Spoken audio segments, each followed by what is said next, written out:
Hello everyone, welcome back to my channel. तो students, आज हम करने वाले हैं हमारा क्लास 9 का पहला पोएम। ये हमारे एनसीईआरटी और यूपी बोर्ड दोनों के लिए है। कोई कंफ्यूजन नहीं होना, दोनों ही इसे कर सकते हैं। ठीक है, सिलेबस पूरा सेम है।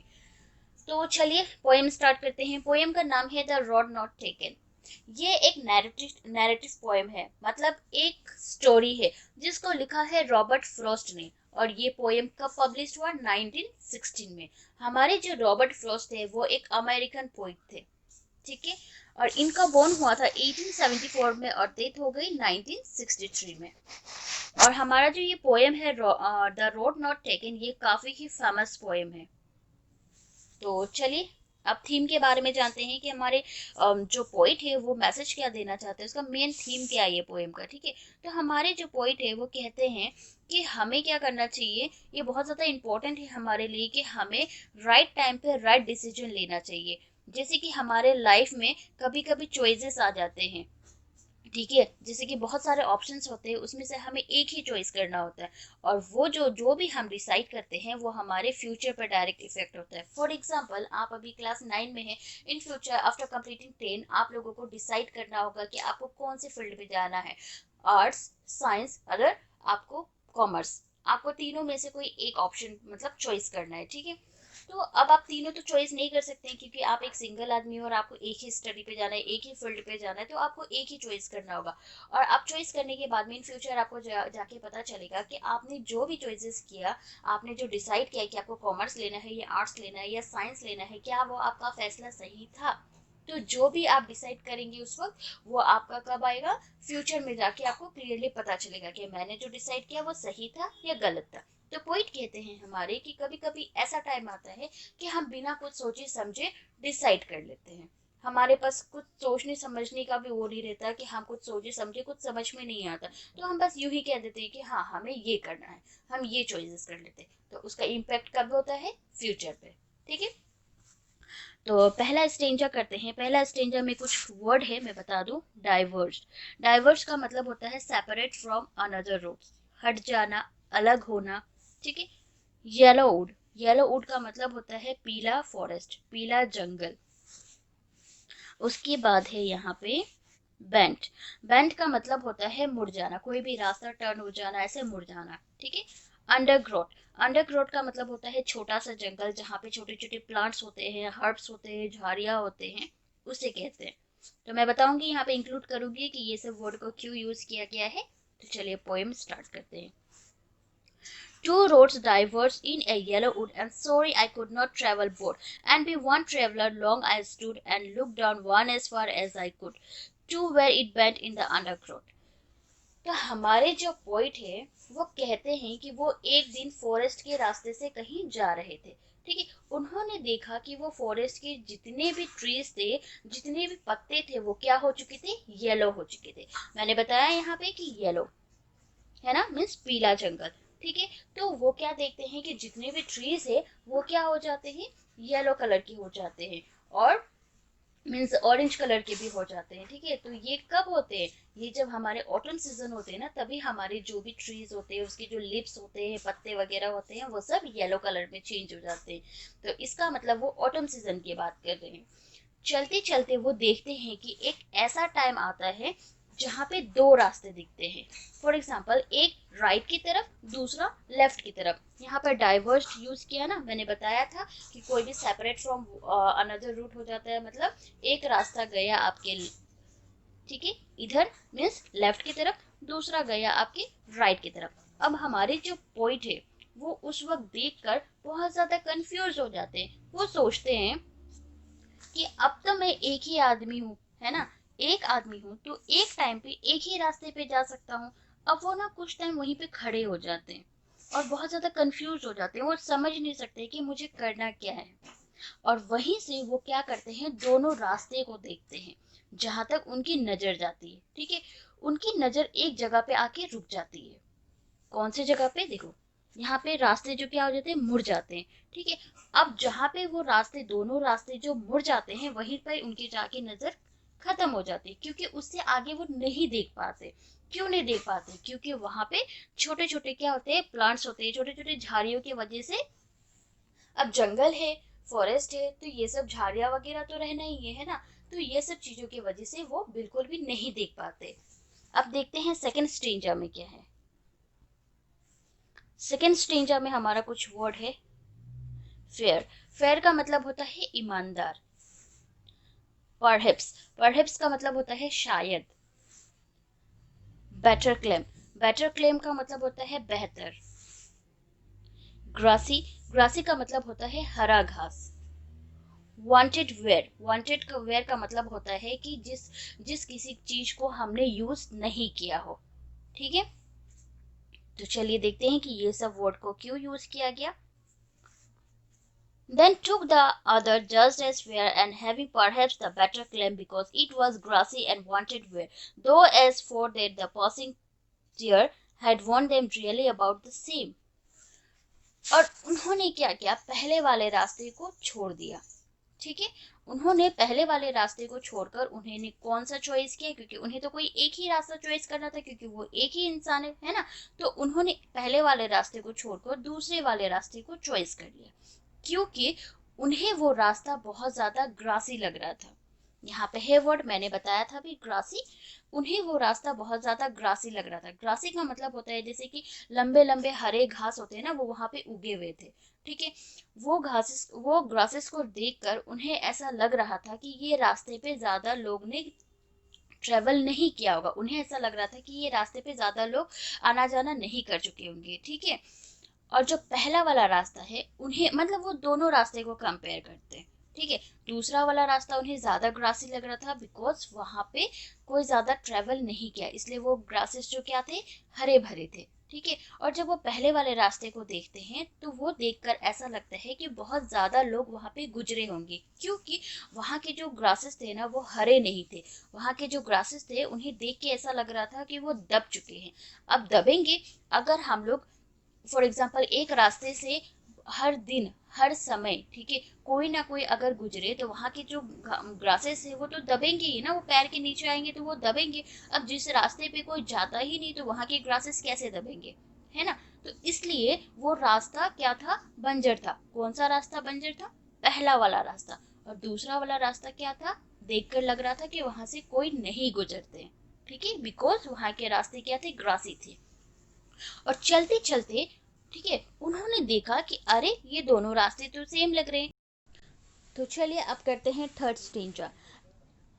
तो थर्ड स्टेंजा में हमारा कुछ मीनिंग है, मैं आप लोगों को बता दूं। सबसे पहला है इक्वली ले।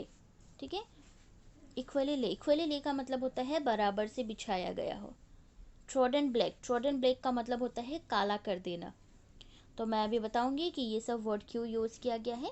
चलिए, अब पोइट कहते हैं कि जिस सुबह वो उस रोड में खड़े थे, ठीक है, वो कौन सा रास्ता है, वो एक जंगल वाला रास्ता है। और उन्होंने कौन सा रास्ता को चूज किया, सेकंड वाले रास्ते को। ठीक है, तो वो कहते हैं आज के दिन वो एक अकेले ट्रेवलर है जो जंगल में इतनी दूर तक पहुंच पाया। ठीक है, और देखते हैं कि कुछ ना जमीन पे पत्ते गिरे होते हैं। ठीक है, और उस पत्ते में बिल्कुल भी कोई निशान नहीं रहते हैं।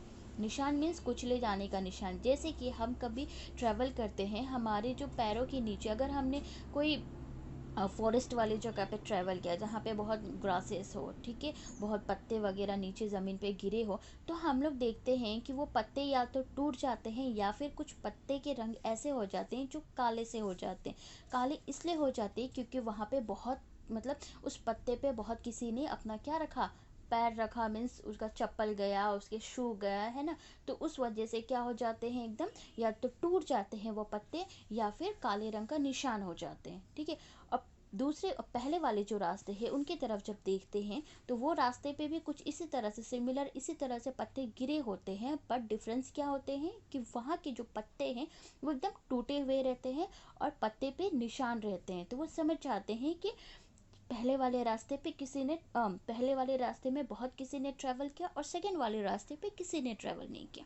ठीक है, और कहते हैं चलो पहले वाले रास्ते में फिर कभी चला जाऊंगा। पोइट को ये पता था, ठीक है, उनके अंदर एक डर भी था कहीं ना कहीं। वो सोचते हैं कि क्या सच में उस जो पहले वाले रोड है उसमें मैं कभी ट्रैवल कर भी पाऊंगा, क्योंकि वो कहाँ थे, जंगल में थे, और जंगल कैसा होता है, भूल भुलैया की तरह होता है ना। तो वो खुद सोचते हैं कि मुझे तो खुद ही नहीं पता कि मैं ये पहले वाले रास्ते में कभी आ पाऊंगा या नहीं।